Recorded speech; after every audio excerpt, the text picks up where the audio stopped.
ఆంధ్రాలో అకస్మాత్తుగా 10 లక్షల మంది లక్షాధికారులు వచ్చారు.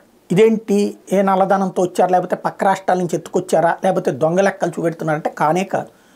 నిన్నటిదాకా పేదలు వాళ్ళ చేతికి భూమి పట్టా ఇస్తే అది పట్టా భూమి అవుతుంది, అప్పుడు వాళ్ళు లక్షాధికారి కారు.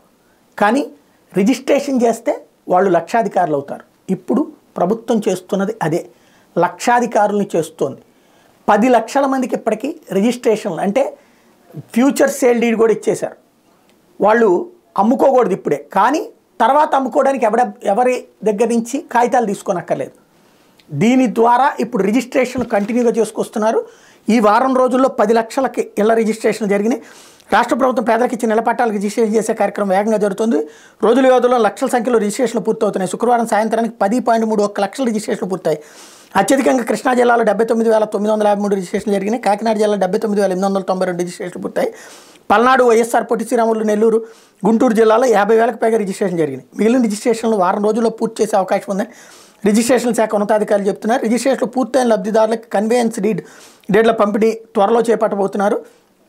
ఇది కన్వేయన్స్ డీడ్లు ఇచ్చేయడం అంటే ఇక పూర్తిగా వాళ్ళకి అర్హత వచ్చినట్టు. రిజిస్ట్రేషను, కన్వేయన్స్ డీడ్, ఇది ఒక అద్భుతమైనటువంటి అంశం. వాళ్ళ జీవితంలో వాళ్ళు ఊహించినటువంటి సొంత ఇంటి యజమాని అవుతున్నారు.